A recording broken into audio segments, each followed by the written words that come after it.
hand together for Akshay Kakkar. मैं आप लोगों को अपने बारे में थोड़ा सा बता देता हूँ। मेरा नाम अक्षित है और मैं एक पंजाबी हूँ। ऐसा पंजाबी, मेरे पापा ने मुझे बचपन से बस यही सिखाया था कि लाइफ में कितनी ही बड़ी प्रॉब्लम हो जाए, लाइफ में कितना ही इशू हो जाए, आपको स्ट्रेस नहीं लेना, आपको लाइफ में चैलेंज लेना है और कुछ वक्त में सब ठीक हो जाता है। थोड़ी उम्र बढ़ी तो पता चला कि पापा रॉयल चैलेंज लेने की बात करते थे।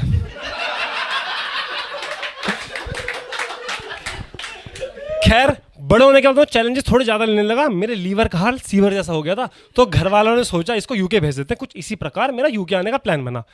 तो यूके आने से पहले मेरी प्रायोरिटीज एकदम सेट थी। मैंने सोचा हुआ था यूके जाऊंगा, यूके जाके लूंगा एक बहुत महंगी कार, साथ में रखूंगा यूके की पीआर और कमाऊंगा पैसा बेशुमार, बदल दूंगा अपनी जिंदगी का ढंग और हो सके तो लड़की भी होगी मेरे संग।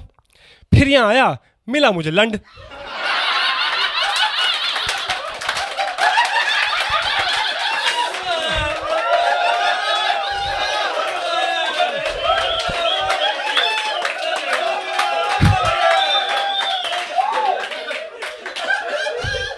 और भाई मुझसे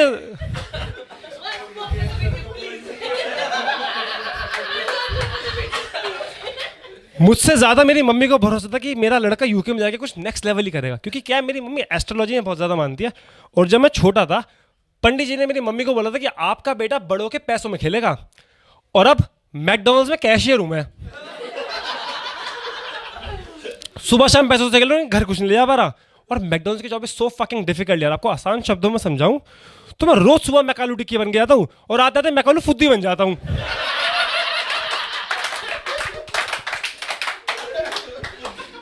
लेकिन मैंने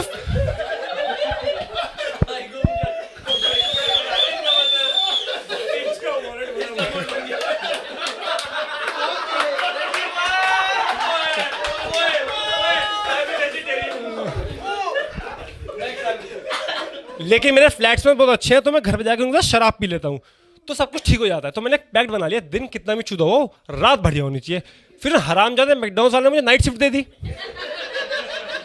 लेकिन जैसा कि मैंने आप लोगों को बताया, मेरे दोस्त बहुत अच्छे हैं, दोस्त भी अब जाके अच्छे बने। इनिशियली बहुत दिक्कत थी मुझे उनसे दोस्ती करने में, क्योंकि मैं हूँ मेरठ से। मेरठ बहुत छोटा शहर है, सारे दोस्त थे मेरे मुंबई के। उनकी पूरे टाइम अपने शहर की बकचोदी चालू रहती थी। वो पूरे टाइम अपने मुंबई का यही शौक करते रहते थे कि मुंबई में क्या लाइफ है, मरीन ड्राइव है, सुंदर लड़कियां हैं, गेटवे ऑफ इंडिया, खाने की क्या बात है, मिसल पाव से लेकर वड़ा पाव है, क्या नाइट लाइफ है, लग्जरी क्लब है, डांस बार है, हमारे शहर में जन्नत है, धारावी से लेकर मन्नत है, और भी बहुत लोड़ा है लस्सन है। तुम्हारे शहर में क्या है?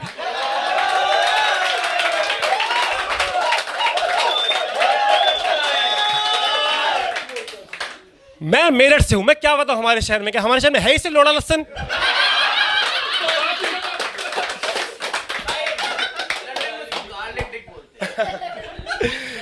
खैर, मैंने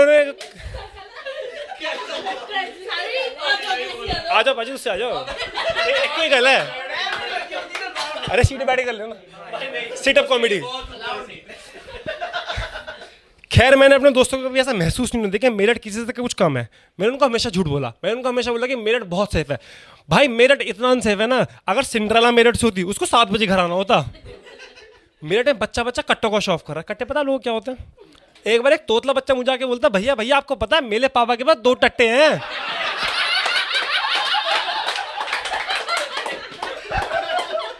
मैंने सोचा मुझे क्यों बता रहा, 2 ही होते हैं।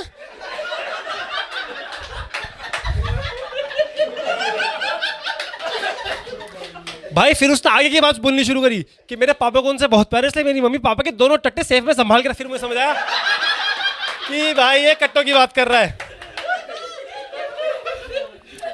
मैंने अपने मुंबई वाले दोस्तों को हमेशा बोला कि मेरठ में जो मेरा दोस्त है बहुत ही ज्यादा सेंसिबल, क्लेवर और नॉलेज वाला है, बिल्कुल तुम्हारी तरह। मेरठ में मेरा एक ही पक्का दोस्त था, डोगरा सरनेम था, डोगरा बुलाते थे हम उसको। डोगरा इतना लैंडी आदमी था ना भाई कि डोगरा सेक्स करने के बाद प्रोटेक्शन के लिए खुद आईपीएल खा लेता था।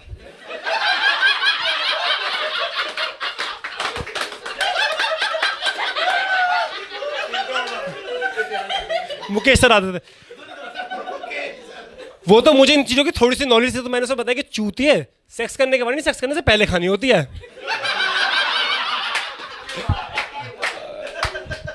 डोगरा का लाइफ में एक्सपोजर 0 था।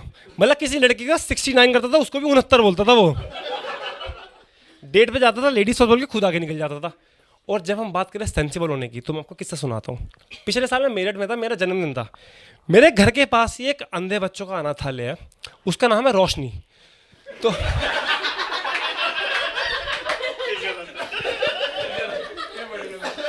तो मैं डोगरा को एक बार अपने साथ लेकर, हम सबको डोनेशन चैरिटी टाइप्स कुछ करते हैं, तो हमने वहाँ अंधे बच्चों के लिए लंच ऑर्गेनाइज करवा दिया। उनका जो केयर टेकर था उसने हमें बोला कि यहाँ पे ना 2 कटोरियाँ रखी हैं, राइट वाले में आलू की सब्जी और लेफ्ट वाले में खीर डाल देना। मैंने कहा ठीक है। सर्व करते टाइम गलती से मैंने राइट कटोरी में आलू की जगह खीर डाल दी एक बच्ची की कटोरी में। डोगरा ने वो तो देख लिया। डोगरा बोला, अबे चूतिया अंधा है क्या? पूरा अनाथाश्रम सन्नाटा हो गया भाई। मेरे समय सारे बच्चों ने उसे घूर के देखा, बच्चे तो घूर भी नहीं पा रहे थे। अब आप सोच नहीं सकते हो कितनी मुश्किल होगी मुझे सेटल होने में। और यूके आके मुझे पता चला कि यहाँ कितना कॉशियस रहना पड़ता है डिस्क्रिमिनेशन को लेकर, बॉडी शेमिंग को लेकर। इंडिया में ऐसा नहीं है। इंडिया में देखा होगा बच्चों के नाम उनके अपीयरेंस में रख देते हैं, कोई छोटा हो तो छोटू, कोई मोटा हो तो मोटू। मेरे घर वालों ने अलग ही बकचोदी करी। जैसा मैंने आपको बताया, मैं पंजाबी हूँ, घर में शराब बहुत चलती है। मेरे घर वालों ने मेरा नाम बचपन में पौआ रख दिया। पौआ हगने गया, पौआ मूतने गया। मैंने एक दिन अपने पापा से पूछा, पापा एक बात बताओ, कोई नॉर्मल इंसान अपने बालक का नाम पौआ रखता है क्या? पापा ने कहा बात तो बिल्कुल ठीक है तेरी, लेकिन बेटा नॉर्मल ही नहीं ना, हमने पीने के बाद ही रखा था। खैर यूके में इतने स्ट्रगल हो रहे थे, मैंने सोचा कुछ तो अच्छा हो यार लाइफ में, तो मुझे एक लड़की मिल गई and she was from Pakistan. बकचोद ऑडियंस है कतई बिल्कुल ही।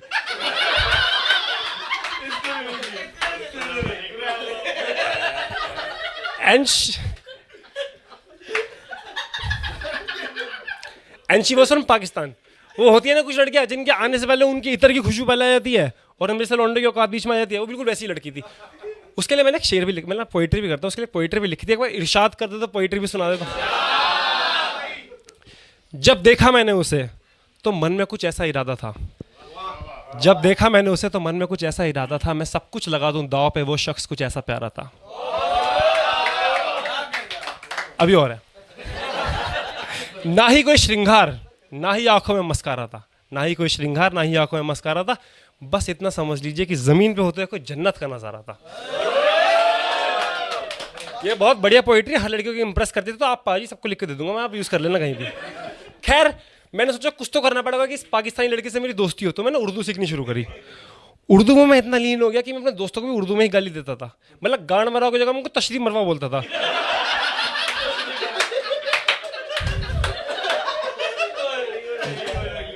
वो सुनते नहीं तो 3 बार बोलता था तशरीफ मराओ, तशरीफ मराओ, तशरीफ मराओ। फिर मैंने इतर लगाना शुरू किया। अब यार फर्क ये था कि उसके इतर में से आती थी उसके नेचुरल खुद की शैम्पू की खुशबू, मेरे इतर में से आती थी बहन जो चरस गांजा शराब की खुशबू। मेरा इतर मेरा चरित्र बताता था। लेकिन मैंने सोचा बात करके देखता, तो मैं गया उसके बाद बहुत ही नजाकत से मैंने उसकी आंखों में आंखें डाली और बोला, नवरात्रों के व्रत के साथ साथ मैंने अब रोजों में भी दिलचस्प दिखाया है। नवरात्रों के व्रत के साथ साथ मैंने अब रोजों में भी दिलचस्प दिखाया है। जब से तुझे देखा है मैंने अल्लाह को भी खुदा बनाया है। कह रही बहनचो यूपी का लौंडा क्या बोलिए। फिर उसने ये बोला कि आज तुम्हें इतने करीब से देखा है तो मुझे ख्याल आया है, आज तुम्हें इतने करीब से देखा है तो मुझे ख्याल आया है, तुमने अपने इतर में चरस मिलाया है। खैर भाई थोड़ी हमारी दोस्ती बढ़ी, लेकिन अनफॉर्चुनेटली उसकी शादी हो गई। बहुत परेशान उस रात अपन 1:15 बजे तक पिया क्योंकि उसका बेहोश हो गया था। खैर मैंने उसके लिए एक और पोइट्री लिखी। अब आपको शायद एक कॉमेडी लगे लेकिन मेरे दिल से आई है। तो लिखा था कि जब से उसे देखा है मेरा दिल करना चाहता है उसी के साथ सफर, जब से उसे देखा है मेरा दिल करना चाहता है उसी के साथ सफर, वो मुझसे बात नहीं करती इसलिए मैं रहता हूँ बेसबर। कितना खूब होता दोस्तों, कितना खूब होता दोस्तों अगर ऊपर वाले ने बनाया होता मुझे उसका कजन।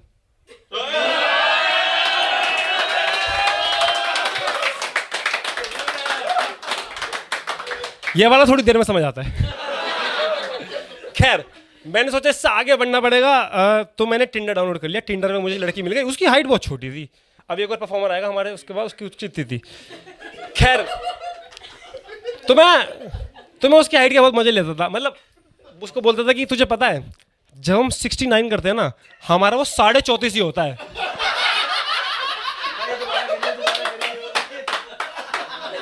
हम लोग जब सेक्स करते थे हम लोग डॉगी स्टाइल में पपी स्टाइल में करते थे।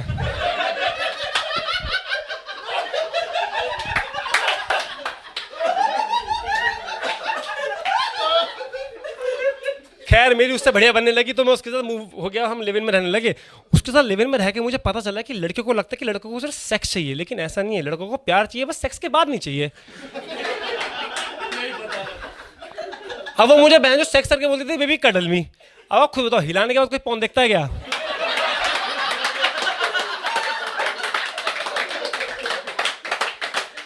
उस टाइम तो मन करता है बहन जो तूने कपड़े क्यों नहीं बने, हो शेम शेम शेम।